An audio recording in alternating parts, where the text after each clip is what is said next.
Hello, and welcome to the Overprepared DM podcast. My name is Jen.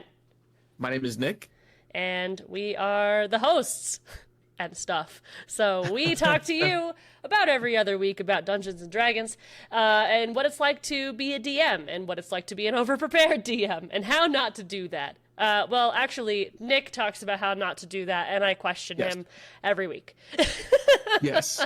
Yeah, this is 100% accurate. Yeah. But we don't have a guest today because we have filmed, or I guess recorded, 10 episodes already and uploaded them. And we've had over 500 listens on all across all of the platforms that you could possibly think of. I was about to start listing them, but then I realized there's like 30 and that's pointless. It's impossible. Yeah. Oh, man. Well, what I wanted to do with our little series finale is really to just... Series. I meant season. Oh, Season. no! Our season finale. Let me turn you up a little bit so that we're matching. Okay. And then I will re-say that so that I don't say series finale. What I wanted to do for our season finale is talk about the guests that we've had and talk about, again, some of the topics that we touched on, because our podcast is 45 minutes to like an hour and 20 minutes long. It depends on how much we're talking, and if we stretch into the hour and 20 minutes, there's always an abrupt me at the end. We've talked about a lot, and I think we're done talking now.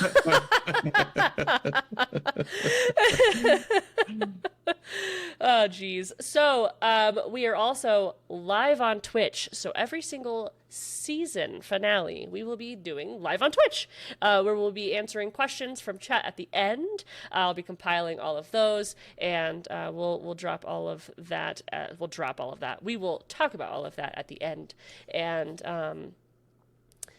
let's get started. So Yes.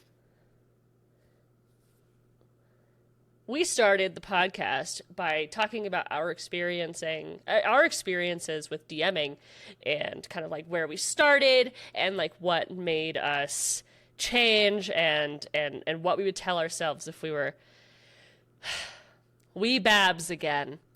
Yes. So having all of these guests, have you tried to implement anything that they've suggested into your games now? Not yet. I definitely will. For my next campaign, the current Crit Chicks campaign is, I don't know. You know how these things go. I could say 2 months out from ending. That Right. will turn into a year and a half, because we never know. But we're getting towards the end. But my next campaign, I'm gonna not really take specific things, but more of like an overall, like my long rests in the next campaign are gonna be a week. Like they have to get back and rest for a week in order to get a long rest. Explain that a little bit. Like what's the thought process behind that? Like why? I have noticed that even if I throw 6 encounters of hard to deadly difficulty at my players, and my group, they still come out at the end of it like, we're beat up, but we're okay. And it's like, all right. So, and with that, kind of wanted to make it a little more challenging to get the long rest, and also to make it feel a little bit more immersive with the long rest. Just because if you go out and, fight a Elder Phoenix, you're not going to be able to like, okay, I'm burnt from head to toe. I'm going to go take a nap. And For I'm 8 going to be hours. fine. Yeah. It reminds me of taking Pokemon to a healing center and taking a nap in video games. So yeah, I totally get that. And actually, I agree with you there. I think that'd be really cool. And that's something that I would be interested in. I was actually talking to my partner, George W. Ambush, who has been a guest on the show before. And he was talking to me about survival mechanics and how he doesn't like them. I was talking about what I wanted to possibly start integrating into my games for, let me see, I'll turn myself up a little bit. I was seeing what I wanted to possibly start integrating myself into. Fucking sentences. I was seeing what I would possibly want to integrating into the games that I am going to start running for Fateful Encounters relatively soon. And I was thinking about integrating some form of survival mechanics. Like, specifically, if a group were to take a long rest or a short rest or camp for a night and it was raining, and I specifically talked about it being cold and raining, they would have to roll a % chance of them being sick, which would provide disadvantage on certain things. I think, to me, that'd be super fun. Yeah. Because then it gets you immersed. Like, you don't just go to sleep on a rock and feel great the next day. But I was talking with him, and he said that he didn't like that, which is fair. And what do you think? Like, what do you think about adding, like, that survival mechanic into games or anything like that? Yeah, I mean, there are definitely, I mean, there's games that do it already, but D&D doesn't do it well, for sure. So, yeah, I mean, it's just another level of challenge. And I honestly think it's campaign specific. I mean, if you're running a Waterdeep campaign, might not need it, right? But my next campaign is going to be a lot of exploration, a lot of, like, none of this stuff is explored. Go explore, go find new things, find interesting things. And, you know, that if you're doing that, you're going to have to survive. So, you know, rolling to find food, and we're going to keep track of food. So I just think it's campaign specific. I think, and the players have to buy into it. Right. And also, I'm going to have to make sure my players are willing to help me manage it, because I'm already managing a million things. So when I say, all right, you guys have slept for a night. Yeah. I don't have to say every time, mark off a ration. You know, they have to get used to doing that themselves, kind of thing, because I don't know how many of your listeners have ever DM'd before, but good Lord, there's so much to do on this side of the screen. So the more your players can do for you, the better, because that's, I mean, it just takes things off your plate. And if they buy into it, they usually are, like, on it. They're in it. Right. Yeah. Yeah. So that kind of brings me to my first topic that I wanted to talk about, is what we talked about in our very first episode. In our intros and experiences, we talked about Session 0. We did. Yes. We talked about the importance of Session 0, like how to talk about, like how to bring that up, what to talk about during a Session 0, why it's important. And I think really what shows throughout the entire first season is that Session 0 is, like, the most important part of your game. You have to get consent from people. You have to show people that you are on their side. You have to show people the world that they're going to play in. And it definitely makes a difference in play if you have had a Session 0 versus not having one. You'll be more in tune with the character that you have. You'll be more in tune with the world that you live in. You'll be more in tune with the players that are also there helping. So it's just so important. Yeah. I mean, that really, that will set the tone for the whole campaign. Right. You know, if you set on Session 0 and you're like, hey, I just want to be funny and have fun. I want to laugh every session. In Session 0, everyone will, that's going to set the tone for the campaign. If you say, hey, this is going to be a little bit darker, there's going to be some themes that might push some boundaries, and then you go into the whole consent thing and figure out everyone's boundaries right then and there. So, I mean, it really does.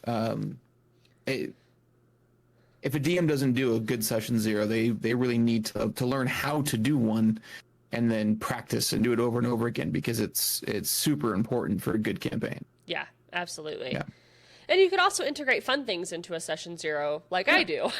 I like to take mundane items like chalk and an abacus and things like that, and I like to give the players a set amount of gold or copper, whatever, because all those items are super cheap.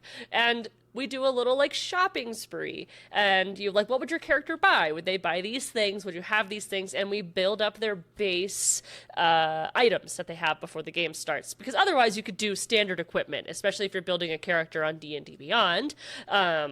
They allow you to just press the standard equipment button and you get everything that is standard. But I don't like to do that because that means I'm going to press standard equipment and never touch any of that stuff ever again. Yeah. Usually, for me as a player. But I'm trying to think, is there another resource for building characters besides D&D Beyond? I mean, Roll20 has some stuff, but it's not nearly as comprehensive as D&D Beyond is. That's true. I really like, yeah. And especially if your players are new, D&D Beyond helps because they have a literal step-by-step. This is what you're picking now. Now you pick this, and here's all the information. Now you pick this. So it is so easy. It's overwhelming because D&D, and it's been out for so long, and there's so much to it. But it's great. We also talked about, speaking of D&D Beyond, we talked about resources and deaths with High Adventure, which is Sebastian from High Adventure Cast. And let me click on here. Let me click on this here. We talked about specifically recycling content, memes, session 0. Again, you'll see that in almost every game, every episode. Comes up a lot. Playing versus performing. We talked about how, like, what it's like kind of playing in person versus playing on Twitch, which I think was a good topic because Sebastian is a very popular podcast. Not Sebastian. High Adventure is the podcast. Sebastian is the DM. It's okay. But we talked about like great resources on how to prep, and just a reminder to anyone listening that I have all of those links down below, and I'll post them on this episode as well. We talked about like Dungeon World, what is that? Incarnate, the map making thing. Monster of the Week, Donjon, Dungeon Generator, The Monsters Know What They're Doing, that book / what was that website? Blog. That's the word I was thinking of. What is your most memorable experience of our first guest, Sebastian from High Adventure Cast? Talking about death, because I'm a DM and we're all kind of sadists and True.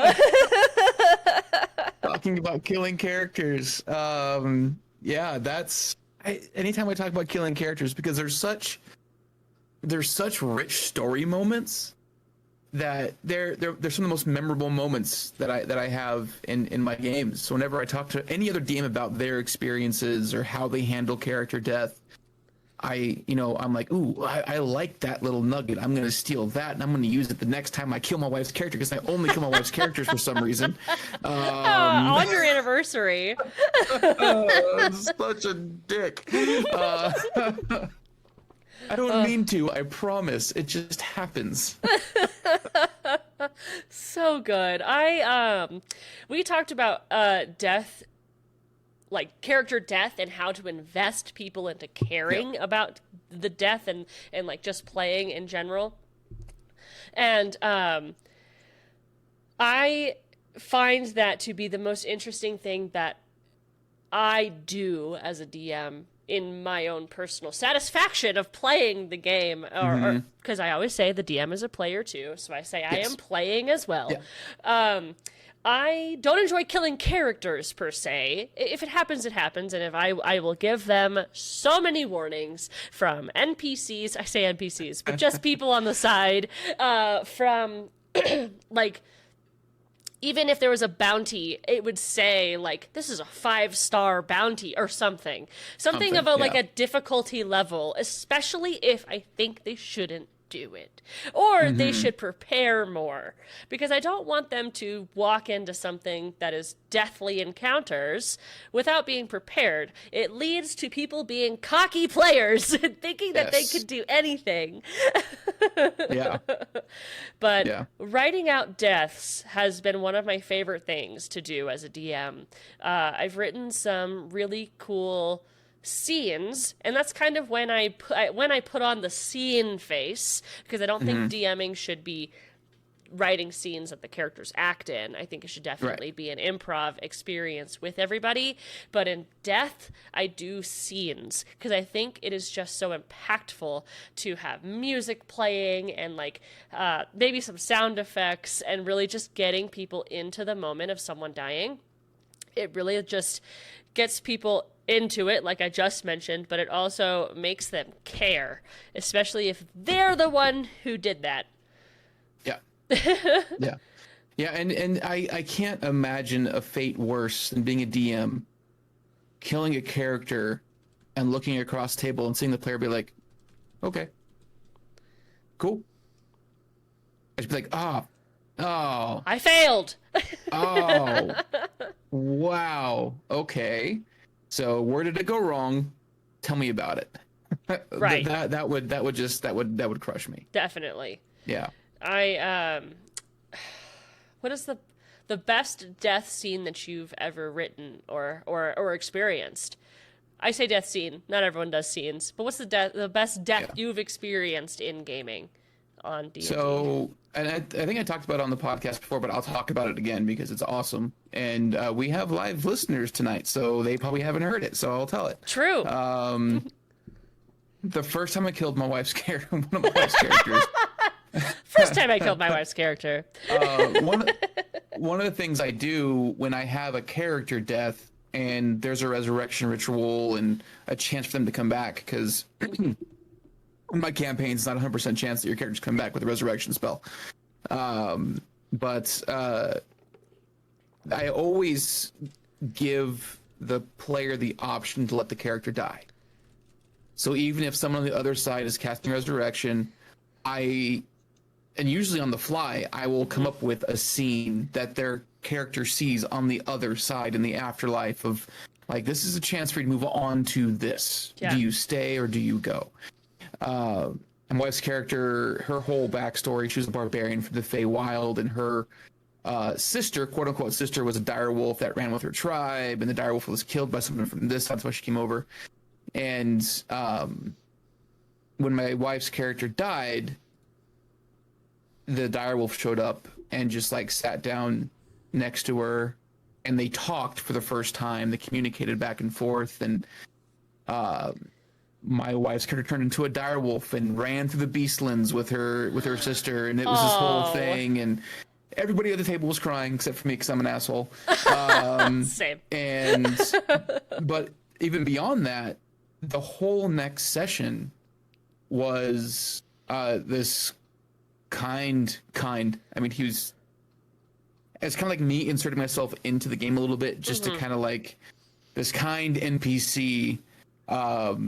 This ex-adventurer was like, "Hey, I saw what happened. Get in my house, hide out, lay low," and he just gave them his house to talk and cope and process. And the whole next 3 hours, the next session, they just role played. I don't think they even rolled a die the whole time. They just talked, and it was this beautiful, like, 3 hours of like the best role play ever, reminiscing and moving forward. And it was awesome. I mean, nothing will ever beat that in D&D for me. That was like the best session ever. Yeah. If everyone leaves crying, we did a good job. Yeah. Yeah, and literally everyone left crying, but right after the session ended, we all got up and everyone was just like, hug. Everyone hug. Aww. And everyone, it was, yeah, including me, which is surprising because I killed my wife's character, but even me, I got hugs. So yeah, I definitely come to the table as a DM knowing that I'm going to provide a role play experience for people. Yeah. Combat's fun. It's not my favorite part. And making people cry or making people question themselves, feels so good. My favorite death experience I also talked about on the podcast was when I had a character or a person leave the campaign. I took the opportunity to make everyone feel sad. I killed their character, but we had a Kenku in the party. If you don't know what a Kenku is, it is a bird character that can only speak in sounds and repeated languages that they have heard before, repeated sentences that they've heard before. And I made it so that that character was the only one who could experience the spirit world because he was a Horizon Walker Ranger. And so this experience was being described to this character who's essentially mute. And it was great just having that back and forth. Like, he just took everything that I said and he really like acted in that moment. Like, while I'm walking around, I go and try to touch the spirit. I realize that I can't. I'm just kind of looking at myself, and the group is kind of looking on, noticing that he's having this experience, and they're just like, I don't know what to do about it. It was great. It was so good. Yeah. But and then it hit everybody that only Rattle experienced that person leaving. Rattle's the character name. So he couldn't portray that to people. And so I kind of took it and gave it to this player who wanted to tell the other character that he saw that character's mom, but he couldn't say that. And it was so great. I was so happy. And they did such great role playing throughout the rest of the game. Like, he would find things that reminded him of what he saw, and he would try to like give it to them or something. He was one of the greatest nonverbal actors that I've seen play a Kenku ever. It was great. And as a role player, because that's why I love to play D&D, is, I mean, like I said, combat spin, but role play is awesome. If anybody listening is scared of role playing, and I get it, it's not easy to step into. Yeah. If you get good at role play and you're handed a situation like that, that's like gold. I mean, that is the perfect situation to be like, I am gonna take every moment I can to make everyone else feel something. I mean, it doesn't matter what it is. That's something that you can just be like, this is now a tool that I can affect everybody at the table. Yeah. Anytime I can, and that's awesome. That's amazing. Definitely. And segue, that can also be ruined by people who utilize metagaming. Yes. Was that a good enough segue for us? No, that's perfect. That's perfect, because I could just imagine just like taking all my dice and throwing them at somebody metagaming in a situation like that, you know, just like, no, don't. You're ruining something beautiful. Stop. Exactly. It is not just that. It's really like role playing in any moment. For example, I'm going to walk through this door. I'm not with anybody in the party. I'm going to walk through this door and I'm going to go up these stairs. And so later on, a group finally enters this room and randomly decides, I'm doing air quotes, to go up that same set of stairs as if they knew exactly where my character had gone. That is considered metagaming. And that's something that a lot of people have to think about and really put themselves into the shoes of what would my character do, but not in the sense of a murder hobo. Right. Not chaotic stupid. Yeah. Yes. Yeah. I get it. Yeah. But it's definitely fun. We talked with our second guest, Mick Arcade, quite a bit about metagaming and also voicing and role playing and being an actor and doing all those things and how do you make NPCs. We talked with him about all of that, and that was a really good episode as well. Mick is a talented voice actor, and it was fun to just do voices on the stream together. He just dives in. It's amazing. He does. No fear. Zero fear at all. Yeah. Yeah. But really, like, learning to get into that role play and just allowing yourself to be embarrassing is, I would say, a really important part of being a DM as well, or even being a player if you want to try out a character voice. A lot of people I know, I would say, use their own voice, which is totally fine. And it's acceptable. It's however you want to play. I like to go in and, like last night, I played a game called Fiasco, which is a DM-less game. It is an actual fiasco. It is so fun. But I played a character named Barbara. So I did that voice the entire time. It was so fun. I love jumping in and being dumb. It's my favorite thing about DMing. It's so fun. I also find that when there's a player at the table who is maybe not experienced, but willing to do a voice, other people will be more willing to try to. So that's why I always invite my partner to play games like that with me, because he'll always come in and do a voice. Or if you know somebody who is willing to do a voice, or if you're willing to do a voice, do the voice. Do the voice. Do the voice. If you do it poorly, keep doing it. It's a fantasy world, you know? Yeah. I mean, one of the best examples I can think of, campaign 2 of Critical Role, when Travis showed up speaking in a Texan accent, people were like, this is a fantasy world. And it's like, yeah, it's a fantasy world. Who cares?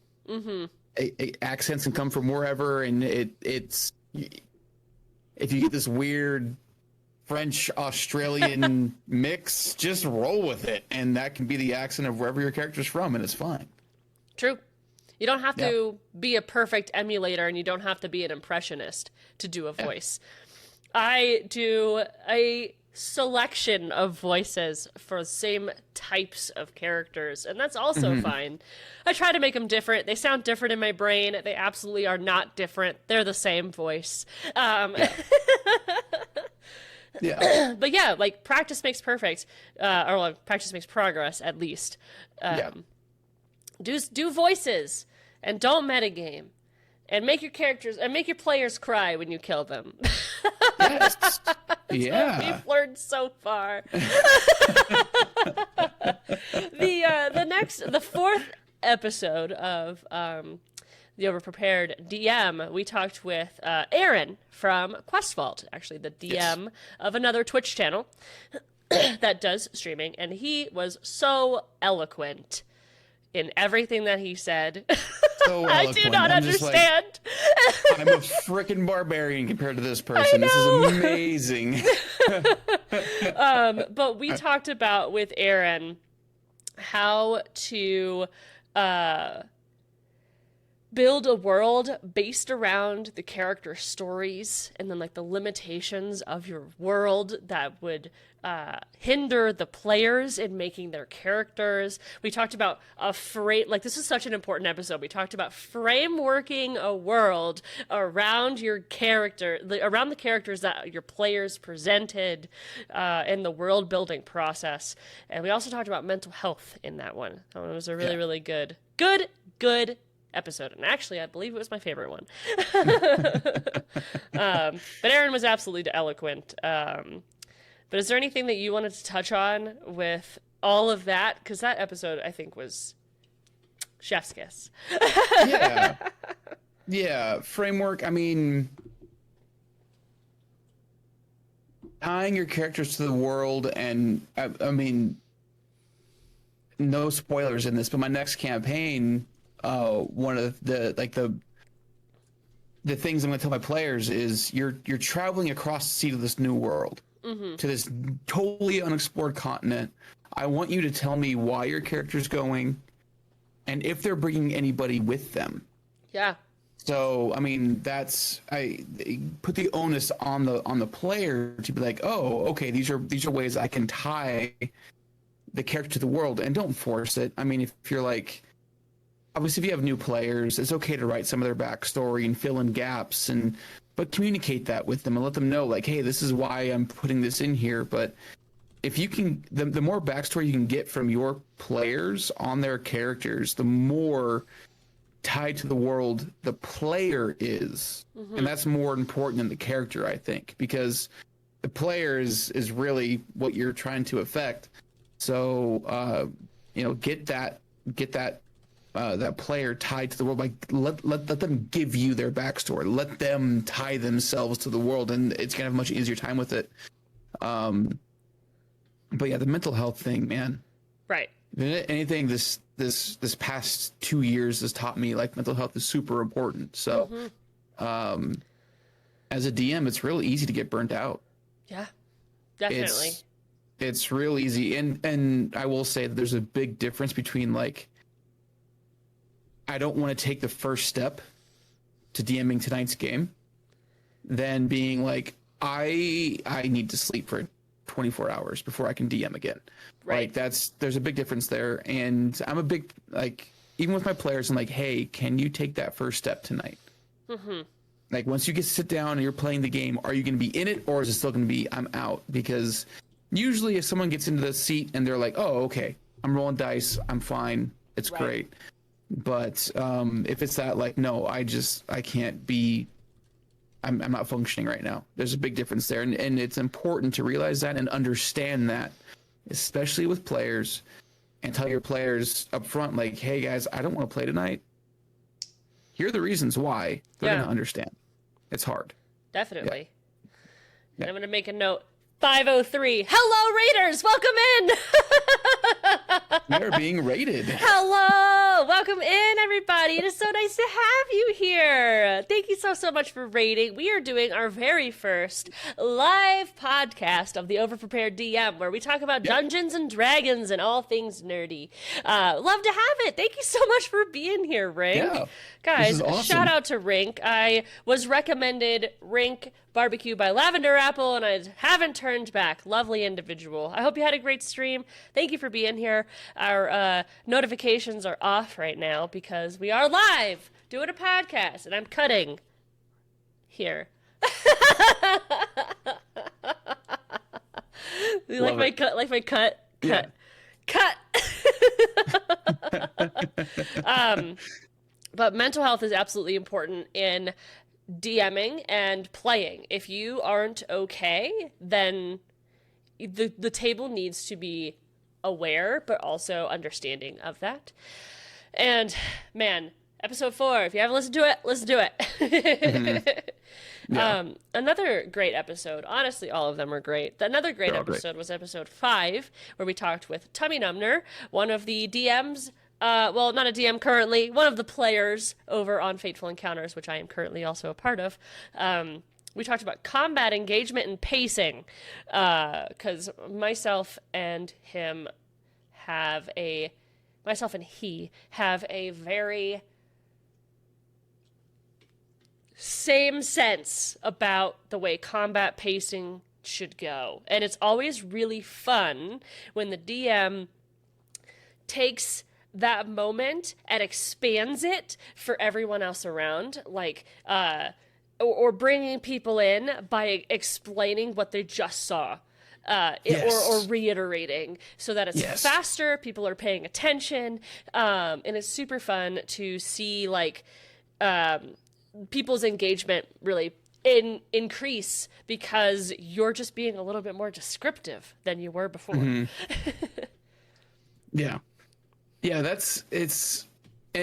when I do that, I've done that for a long time, where you're in combat, things are happening, and then someone goes, and you're like, wait, this person just saw some shit go down in the last 6 seconds. Let's make sure they remember all of this insane stuff that just happened and explain it in detail that they would have seen in 6 seconds. And it's usually funny, or it just ramps up the intensity real fast. But I mean, it's easy to forget that combat, every round is 6 seconds. Not every turn, every round. Yeah. And that can be a half hour, 40 minutes in real time. But yeah, and it kind of brings the player back to their character. Definitely. Like, this is what your character just saw. Yeah, they saw Balgura break through the wall, and they got attacked 3 times, and then they threw your sister across the room with their mouth, and it's just it brings them back in. Yeah, definitely. And it also, like, involves a lot of trust, that the DM isn't there to kill you. Maybe they are, but that's not the table I run. Right. The DM is there to guide you along, to make you feel powerful, to make you feel small in the right moments, and to make the story really good. And there's also another side of DMing that is so unfortunate, where it is just player versus DM, and people are turned away from D&D because of this environment, because of this experience. Some people have told me personally that like, hey, I don't like D&D because the last time I played I was just killed and kind of dismissed from the table. Like, that's not cool. What? That's not what D&D is. And that's what I would consider toxic DMing. Yes. It happens. Yes. And some people like to go to a table and just throw swords and die and then move on. Like, some people like that. I know that I don't. And it's not a bad thing if you're listening and you do like to do that. You just need to be very upfront at session 0 about the way that you want to run your game.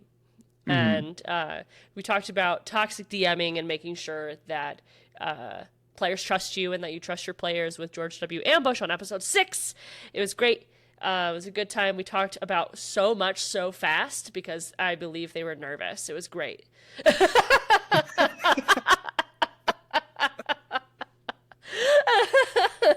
Why? Why don't you out them? Because they're my partner. Oh, man. But, let's see. What's the next thing we talked about? We talked about homebrew. That was one of the episodes that you'll hear me be like, all right, we're done talking now, because it went on for so long. Forever. And that's a really interesting, I would say a little bit of an advanced episode, because we talk about mechanics and homebrew and like what that is and why it's important and how to make things equalized and make sure you're not OP. And Mendari, who is a streamer, talks about homebrew every single stream. And she makes so many things. Damn near every day on my phone, notification, Mendari is live. I'm like, again? More homebrewing? How? Just write your own RPG. Like at this point, she should just go for it and write her own book, because every day she's homebrewing new stuff, and it's awesome. It's great. Yeah. It's true. And it's like, homebrew is, I think that's where D&D's at its best, because it inspires people. If you see people having fun at your table, you're like, oh, cool, they like this. I can make this even better. Right. And it's all on you at that point. Just make cool shit, and it's awesome. And fun. Sometimes you try something out and you realize that you, quote, broke the game because it was too much. Like, you made something a little too cool, a little too powerful, or there was a loophole. The loopholes. Yes, the loopholes. They'll get you. Your players. There's one of you as a DM, and there's 3 to 10. Jen, 10 is too many. Jen, I'm sorry. 10 players is too many. There is 3 to 10 players at your table. And one of them will figure it out. One of them will see the loophole, and they'll break your game. You'll be like, fuck. Okay, the item's cursed now, so... Rolling it back. Yep. But no one has to know. On also the topic of homebrew, we did also talk about, like, tactics and changing the way that the game works, and, like, permanent damage and things like that with Casual Campbell. Just the following episode, and both of those episodes encouraged me to, like, add so much stuff to the games that I run, because they are just so insightful, and I felt like the non-pro in the conversation. It was great, and I love that feeling, because I'm like, I'm learning. You're learning, yeah. What would you say is like the best thing? I would say what I have added that I've really enjoyed is making sure that all damage is non-lethal unless specifically stated, or if they do 2 times their health, then they're just dead. You did that yourself. I've really enjoyed that, and I've really enjoyed just focusing on the permanent damage conversation is what really brought me to talking about more like survival mechanics and things like that, like I mentioned at the beginning of this. It's really like pushed me to think like, how immersive can I make this without making it LARPing? Hear ye, hear ye. From here on yonder, you all show up to my house, dressed in character and in character. Yeah, no. Exactly. No. Yeah. Oh, it's so fun. Yeah, there's gonna be a permanent damage, permanent injuries in my next campaign. That'll be cool. If they go unconscious, permanent injury of some sort. I'm gonna find a table or create a table where that's gonna be a thing. I definitely don't think like permanent damage doesn't even have to be debilitating. No, and it also it could be a scar. It could be something of the sort that it makes the character feel more immersed. It makes the character feel like they live there, like something actually happens, and mostly that there's consequences to your actions. Consequences, yes. Every action should have a consequence. I mean, and that sounds like it's a lot, but it doesn't have to be a big consequence. It can be a little consequence. You know, it could be something good happens, you know, but every action should have a consequence. Yeah. Right. I big agree. And we had 2 more episodes left. One of them is going to be uploaded by the time you hear this, obviously. So we have 2 more episodes left. And the 9th episode was with Bright Dystopia, a wonderful dungeon master whom we talked about horror stories and bad experiences with DMing. It was a fun conversation. It was also like very real because you want to make sure that people want to play D&D. And if they're asking you to do it, then I want to do it. I want to make sure that you are interested in D&D. So if 10 people ask me to play, I'm going to do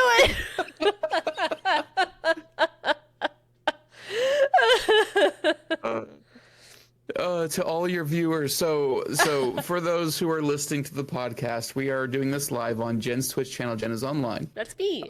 So right now there are 54 people watching this. So thank you all who are here right now. Yes, those of you who have not listened to our podcast before, who are on Jen's Twitch channel right now, live.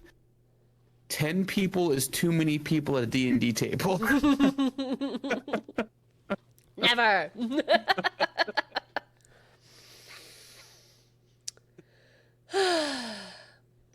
It'd be like that. Yeah, it does be like that. You're so sassy. It does be like that. Well, and it's not just for the DM, like for the players too. I mean, you think about, I have 5 players at my table, and if we get into a round of combat can last like 20-30 minutes at level 12, level 11, you add 5 more players to that. I mean, you might as well take your turn, go watch a movie, you know, and come back later. You know, it's not just for the DM sanity, it's also for the player's enjoyment, right? Yeah. There's a balance for sure. But you said you broke people off in different sections, like to different groups, and you did as good of a job as you could, for sure. I did my best. But if you're gonna run a game for the first time and you have 10 people show up, be like, hey, has anybody else here DM before? Maybe we can do 2 different games, because honestly, I won't run for more than 6. I won't run a game for more than 6. Like 6 is like as many as I'll go. 5 is perfect. And that was one of the things we talked about during episode 10 was having boundaries and making sure that people are listening and making sure that you're respecting each other as players and just doing your best at the table and making sure that everyone else is doing their best. That episode was with Arcane Priest, or Mooney, and that was great. That is the season finale episode, and it was super, super great. We talked a lot about like saying no, and making sure that people's boundaries are not crossed, and making sure that there's like emotional responses from people, that we don't want to just make people cry, but also we don't want to make people have a bad time. And you need to make sure that you're listening to people and what they want and what they're comfortable with, and also making sure that you're just being respectful of people, because you can always tell a really good story without hurting people. And that was really the big message. You don't have to have a tragic backstory, or you don't have to make tragedy happen in order for people to be engaged. There's so many other ways. Sometimes players will get so interested in making cakes, or like finding goats in the back. Like, you can find so many ways to make people engaged. Yeah. And they will tell you what they want to do.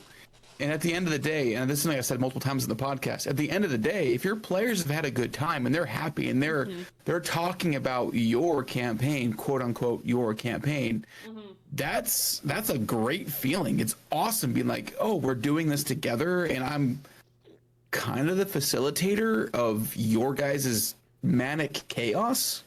Awesome. This is great. I love it. Yeah. We are the facilitator of fun, and if people aren't having fun, then we're not being a good facilitator. So yeah, we talked about a lot, and we also talked about a lot right now. We did. Do you have any, before we go into the live stream questions that I have been posting into a sticky note as I do, do you have any like closing statements or anything that like you feel you want to say about season 1 of the Overprepared DM, which is now over? Yeah. Honestly, anyone who listens to this or who is watching this now, I have had such a good time with this.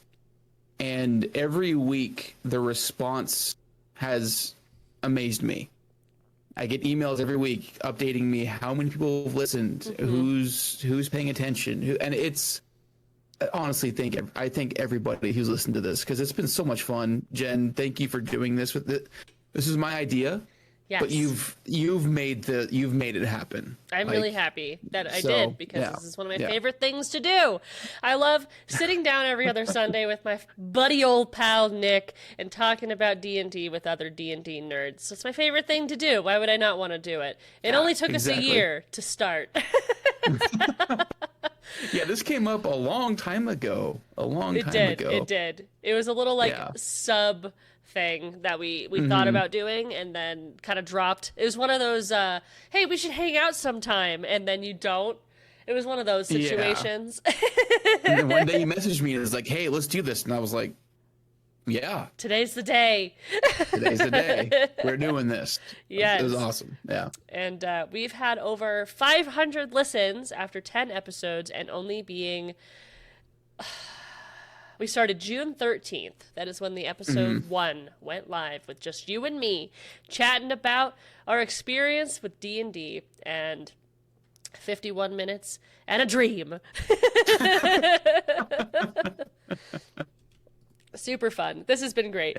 And because we're live, we did want to have a live experience that you can also have at the end of season 2 if you wanted to come vibe after the next 10 episodes. We are going to be doing at the season finales, just recap episodes live here on my channel if you wanted to. Or we could maybe go over to Southwest Gaming Society. Whatever you want to do, Nick. I'm cool with it. It's fine. This is good. But it is now time for us to answer some of these awesome questions that I have been seeing. Do this. So, very first one. What is an instance of one of your parties coming up with a solution to an encounter, be it a puzzle or a fight, that seemed to come out left field and actually worked? For those just listening, Nick is now facepalmed. Please elaborate on this. one of my favorite monsters that I've barely had a chance to run in the monster manual for Dungeons and Dragons 5th edition is an Oni. So Onis come from Japanese folklore. They're kind of like the boogeyman. They're, they come in and snatch kids. It's a way for parents to be like, hey, be good or the Oni's going to eat you in the forest tonight, kind of thing. Well, the Oni in D&D is they're great monsters for like mid-level adventuring, and they can just terrorize a party for a good long period of time. And I had an Oni disguised as a regular person who was just gonna fuck with the party and just constantly kind of be in the background, sneaking up and doing damage here and there or invading their dreams. It was a good time. Well, the first time they actually fought this person, it was just a human. They just saw a human being, because Onis can polymorph or disguise self. I forget exactly how it goes, but Right. they turned my Oni into a small mammal. Oh no. And then threw it into a bag of holding. Oh no. Called it a day. And it can only breathe for 10 minutes. It can breathe for 10 minutes, so my small mammal breathed for 10 minutes. Oh my suffocated, goodness. Died, turned to the Oni died. So, So I was like, good. oh, the first time you meet this supposed to be like longtime villain, you threw him in a bag of holding, and now he's dead. I'm gonna go curl up in a ball in the corner and cry. Oh my god. That is so good. My only stories is just like, honestly, on Fateful Encounters, we have a joke that doors are the actual worst enemy of all D&D players, because no one can get past a door. Because when I was DMing for Fateful Encounters, I had so many instances where the doors were locked and they just rolled ones, they just rolled twos, and it was just like, we actually have merch dedicated to literally just say fuck doors, and it's so great. But ever since then, it is every time any door ever appears on Fateful Encounters, chat is just like, oh, here it comes. So my favorite thing is just like figuring out how they're gonna open this door, and it's so freaking silly because it's not a puzzle, it's not an encounter, it's a locked door that they are trying to force themselves to open. Yeah, and not to bring up Critical Role too much, but I've been watching the new campaign, and one of the characters just recently just busted down a door. They just used their maul and broke open a door, and I think it was Sam Riegel was like, we could have been doing this the whole time, just breaking the door down. Like, doors have health. Yeah, they do. They do. Doors do have health. You could just kick doors until they start chipping away. Exactly. Yeah. So freaking funny. And this experience that I had, they were trying to open a cell door in an underground cave because there was someone that they knew in there. And they just rolled so many zeros, so many ones. So it got to the point where it was like, screw number 1 of the left hinge has become loose. And they were like, woo! Progress! We've done it! So I was like, please just leave this door alone. It was such a good experience. It was so funny. But that's my experience with like the best solutions to puzzles and anything. That's one of my favorite things was on Fateful Encounters and the fuck doors. So good. Love it. I love it. Next question. How difficult do you find it to balance sessions in regards to things like roleplay, combat, and other things that go into world building and character interaction? Okay. So, okay. So there was a layer there that I didn't see when the question popped up in chat. So when it comes to like once I've sat down at the table and the players are there and we're in the game, the balance is on them. Mm-hmm. So if they want to role play a whole session, fuck it. That's a week's worth of prep. I don't have to do the next 7 days. I can chill for 7 days and just do whatever. But when it comes to like the world building aspect of it, something I've talked about in the podcast before, my world building isn't tailored to the campaign. Yeah. My world building is tailored to the world. So the world is always moving around the players. So yeah. My world building my players have no effect on the world building per se, because the world still moves on without them. Yeah, I mean, I'm okay with my play. If all of my players are cool role playing for 3 hours, we'll role play for 3 hours. But it does take a special skill, if you will, to notice if somebody's bored or who hasn't interacted the whole time. And be like, okay, what do you do this whole time? What have you been doing this whole time? You know, right. You have to really notice who's been participating, and then if somebody hasn't, bring them in and be like, what are you doing?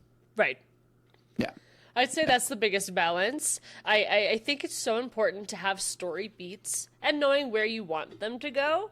But I don't think you need to have A, B, C, D, E, F, G steps planned.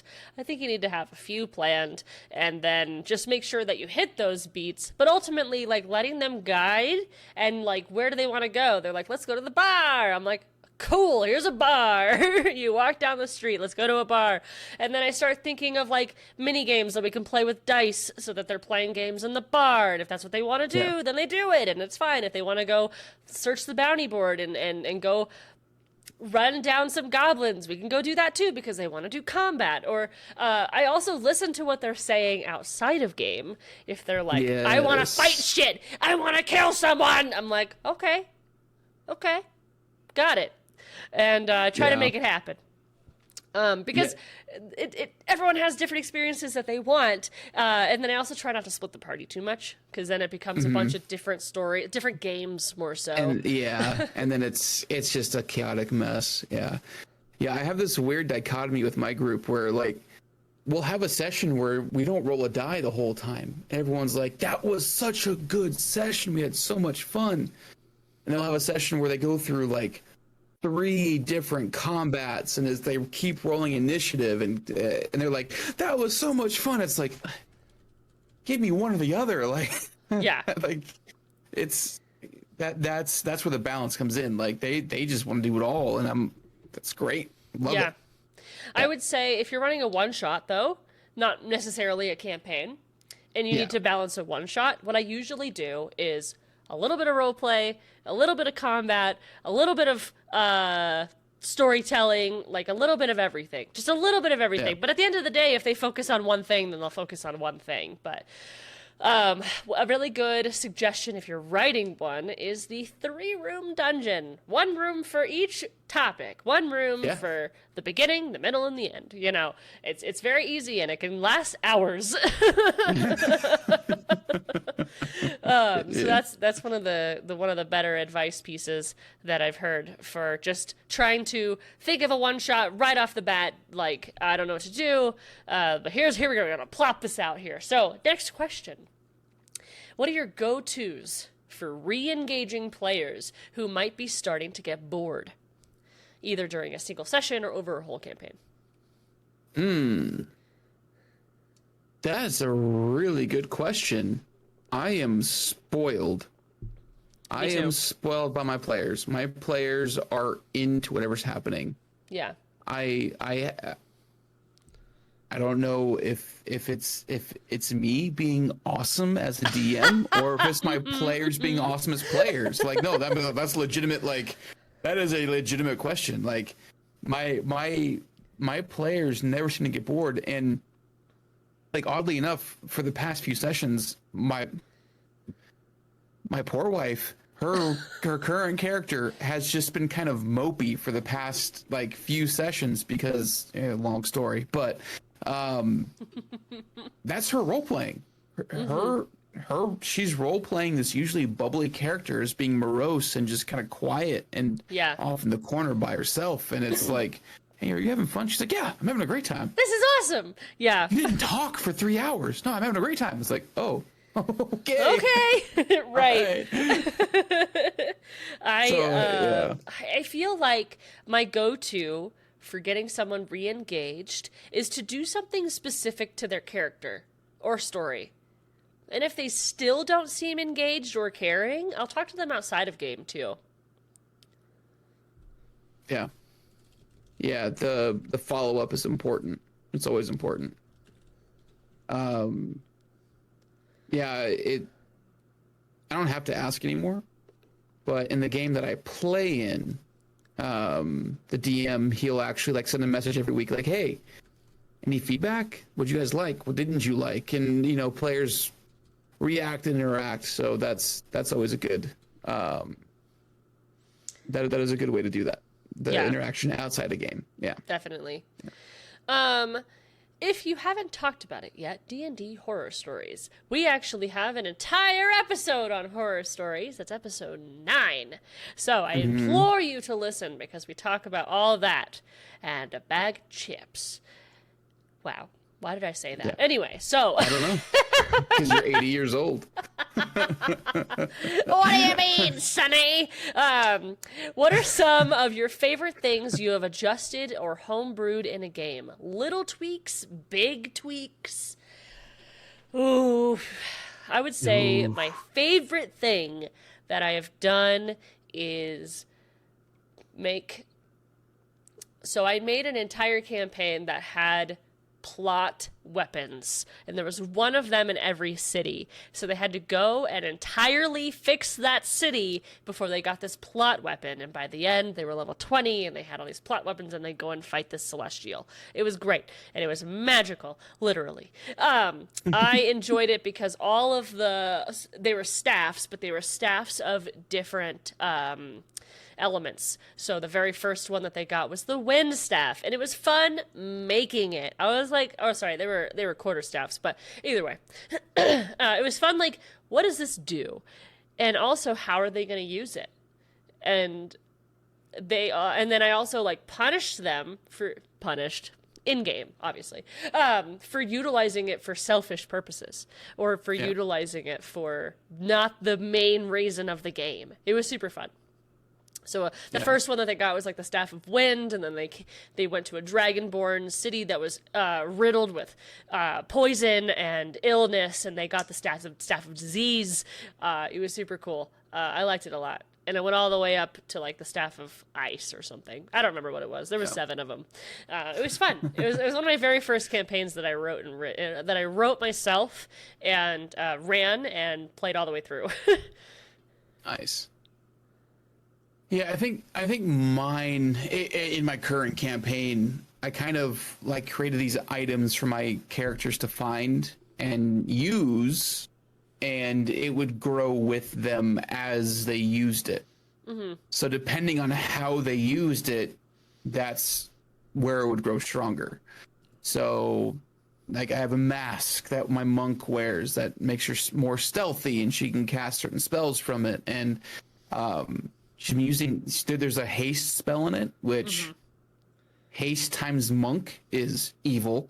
But she's actually been, but she's been using it to haste her sister, her twin sister more, who's a wizard, which doesn't make a whole lot of sense, but that's the way she wants to use it. So it's going to level up soon, and she's going to get some new ability with haste when she hastes other people with it versus her getting it. So tailoring those items to the player, the way they use it, has been a lot of fun versus how like I think it would be cool. It's like, this is how they're using it, so I'm going to make it cool for them. It's going to be awesome for the way that they use it, even though it might not make sense mechanically or, whatever. That's how they want to use it. So that's that. I keep changing them for them. Right. Yeah. Any tips if you want to try to get involved with D&D Twitch streams? Oof. Start. If you yourself are a streamer, how did you start streaming? You just kind of got a camera or not and got OBS and started streaming. Yeah. And that's I started streaming Dungeons and Dragons on Fateful Encounters before I even started streaming Jenna's online content. So yeah, there was a gap. There was just Fateful Encounters for a while. Yeah. Yeah. And it was easier to do the one show at one time. But you get a group of people that are dedicated. Dedicated is important. Very important. Very important. Yeah. Get a group of people who are dedicated and like want to be on camera and are also what you consider showmanship. Like they want to act, they want to do voices, they want to like try. They don't want to make a silent rogue in the back. But they want to be like boisterous and fun. Or if they want to make a silent rogue, they at least have a brooding backstory that's interesting. Like people who you think are interesting and would make good content. Because there's something that you have to think about with entertainers. Yes. There's something that you have to think about when making a stream is that you're putting on a show. And that's what we talked about a lot with Sebastian in our very first podcast with a guest, episode 2. And it's not like playing in person. Some people do stream their actual D&D table, and that's also great, but you just have to remember that there's people watching, and you have to like it's not a beers and peanuts situation. Yeah.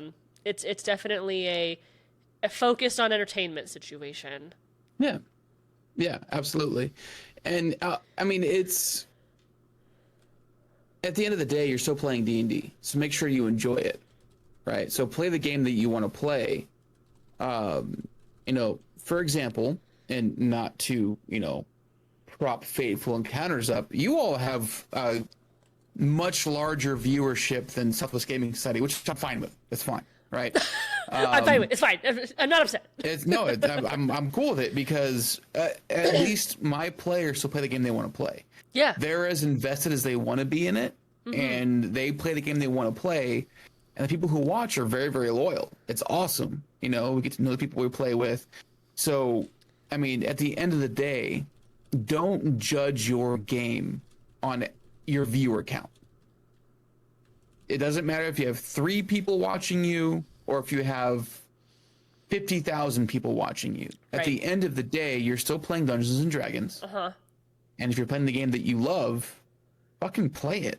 Yeah. I mean, still do it. And if you have those 3 people who are there every week, invested in your story, why not let them watch and love what you're doing? I mean, it is really cool seeing those repeat names every week. Like 5 minutes before stream, you look at your channel and there's the same 13 to 15 people every week that are just like there. You're like, it's awesome. It's my favorite part about play. Streaming. Yeah. And that's why we do it live too. It's because like we get to bring other people in, and sometimes the stories we tell impact them too, and it's great. Yeah. I like it a lot. Yeah. I actually, in my Saturday game that I'm a player in, one of the players in that, well, actually a few of them, but one of the guys who watches religiously now, every other week before we start playing in our home game or whatever you want to call it, he'll always talk to me about the Crit Chicks campaign, and like it's just he like there was one week I got to our game, and I had like 4 people be like, dude, what the fuck, man? Oh my gosh. Like, oh, it's a cliffhanger, that's how it works, I'm sorry. I know. I need to know. It's so fun. That's my favorite thing. Also, like the intensity that you have at the table when you leave the game on a cliffhanger, you're also blue balling the audience too. So it's great. It's so true. It's so true. And that happened this past week, and on our channel. They went through like 3 or 4 different combats, avoided 2, and they were like at they've just crossed through a rift to the plane of fire to close the rift and lock this phoenix away, and it was like time to end. Yeah. But we can't play next week because Thanksgiving. So No! like in chat, people were like, "No, I can't wait That's the 2 best weeks." feeling. Streaming Dungeons and Dragons is really fun. And also playing Dungeons and Dragons is really fun. And that keyword there is fun. If you're not having fun, don't do it. Don't push yourself to stream. You don't have to stream your D&D game. Don't stream to be popular. Don't stream to be Critical Role. Just stream because you want to be streaming. And it's fun. It's fun for me, like making the assets, putting all that stuff together. I like art. I think streaming Dungeons and Dragons is one of the most creatively fulfilling things that I've ever done. 100%. I agree with you. Yeah. Yeah. Let's see. What is the best way to tweak a monster while keeping it within balanced limits for your players? I raised my hand. Go ahead. Puzzles. So I think my favorite thing to do with monsters is making not just damage be the way that they die. Or if they have... I'm trying to think of an example. I think I have actually given an example before. I'll give the same one again. There's a monster that I had that when they utilized magic on it, specifically lightning or thunder damage, it went faster. It was great. But they started thinking about their actions versus just rolling the dice and seeing how much damage they did. It keeps engagement, but it also makes it a little harder. I don't personally like to change too much about monsters. I change things when I know that a player is looking up the monster. They're like asking me how to spell the monster's name. I'm like, I don't no, allow a table. Exactly. Nope. That hasn't happened a lot, but that's what I think. What do you think? So if that happened at my table, this is exactly what everybody who's watching the stream would hear. Oh, you want to know how to spell the monster's name? You take that much damage. No, don't look up monsters while you're playing. That's wrong.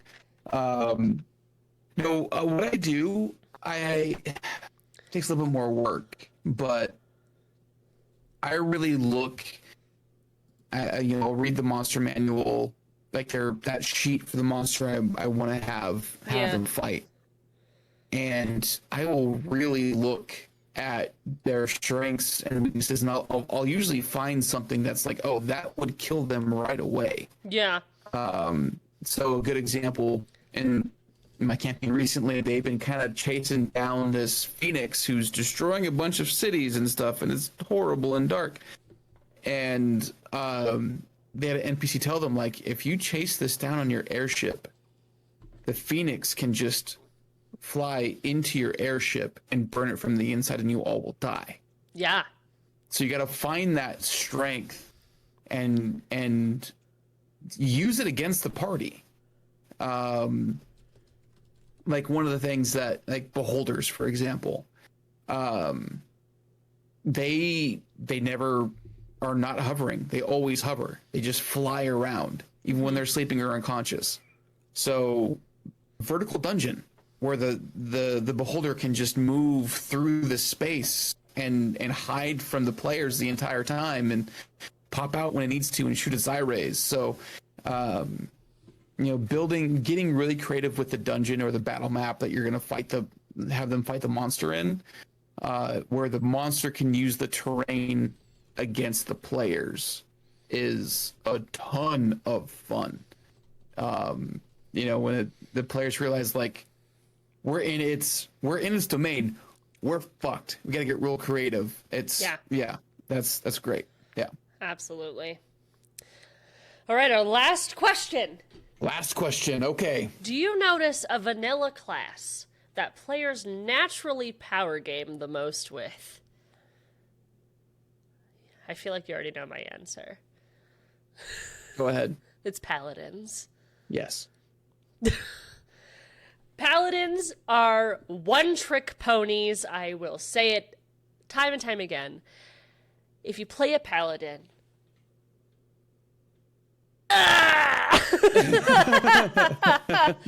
it just means that you can do everything, and you just have to role play your way out of that. Like, I don't think that they're bad to play. I just think they're great to play. They're also very, like, useful. That's the point. Yep. If you aren't role playing it in a way where you have any sort of issue with yourself, or if you're just a perfect being, I hate it.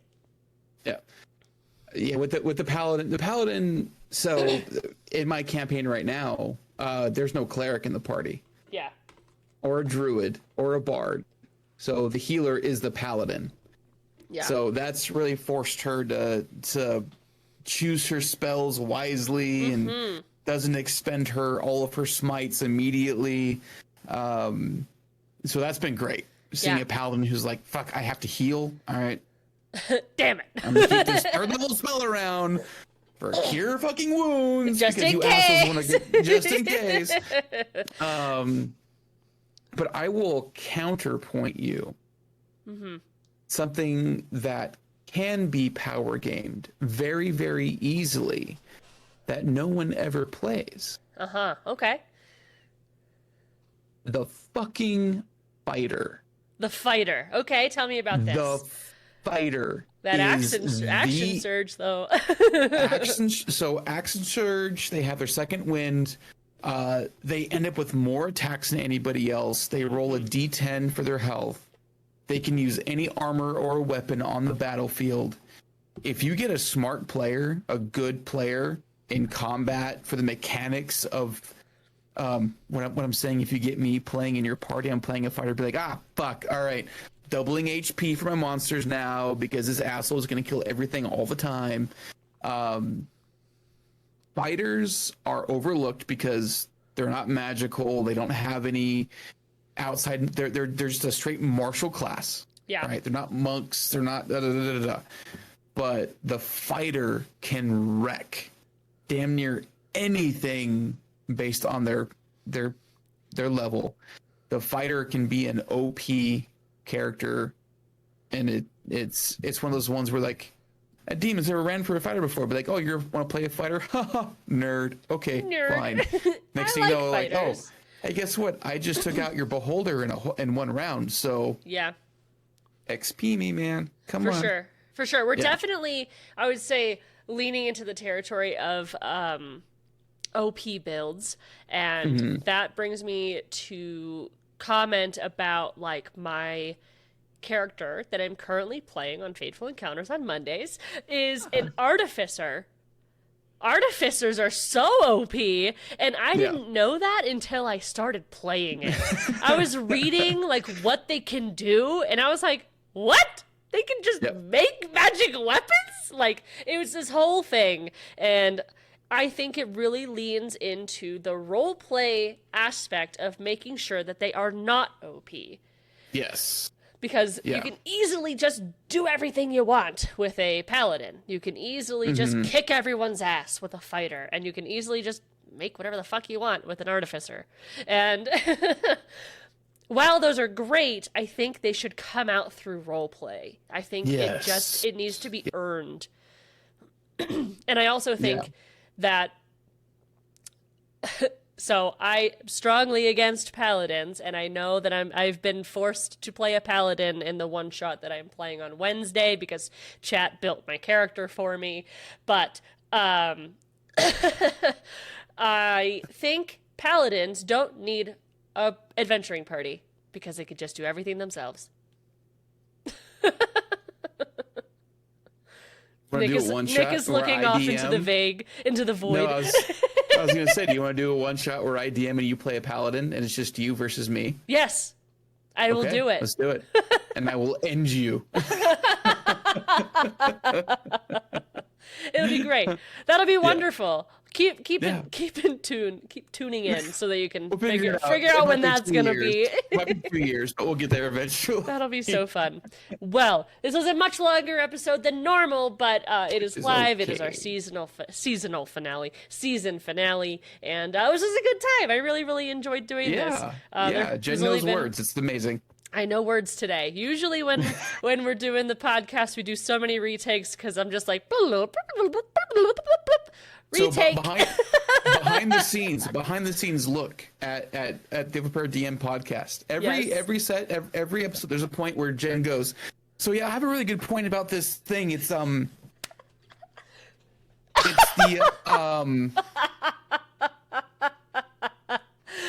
I'm laughing because it's fucking true. I forgot. So you guys talk. I'm gonna cut that out." Literally me. I hate my brain. And it's always under pressure. Yeah. I think it might be because I'm in the confidence of my own space. So we'll see. But we're vibing. And this was very fun. Thank you so much Very for fun. being with me. Nick, I have had your socials spinning underneath you. I've seen that. I But love for it. those listening, let us know who you are. Yes, so my name is Nick. You can find me at EmoAasimar on Twitter and Instagram. I don't post a whole lot because I'm an elder millennial. I was born in the 80s. I'm different. But if you, seriously, anybody have questions about DMing or D&D, I will sit here for hours and just message you back if you have questions. So feel free to follow and message. I'm happy to answer. But you can find me on Wednesday nights, it's 7 p.m. Mountain Time. I live in Arizona, so we don't change times. You all do. You all are weird. 7 p.m. Mountain Time, Arizona. We stream D&D with the Crit Chicks, where I run a game for 5 lovely ladies who are giving me a receding hairline. It's all their fault, 100%. Yeah. And I'm Jen. I'm online, and you can find me at Jen is online on everything you can possibly think of. I hope your long drive to work that you stayed in the car for to listen to the end was worth it. And I hope to see you in about a month when we upload our season 2, episode 1. Yeah. Thank you guys so much. I appreciate Thank you you. being here. Bye. Bye. We did it. Yay! And I am going to drop Nick off at school, and I'll be back so that we can go raid. I don't want to go to school today. You're not sick. Go to school. Get out of that. Ah, jeez. And thank you so much, Jelly Christmas, for that raid. You absolute Yes. sweetheart. Thank you so, so much. Thank you, chat, as well, for asking us so many great questions. This was super fun. Super fun. I liked doing time. it live. Yeah. I will message you later, Nick. Okay. Sounds good. Bye. Bye.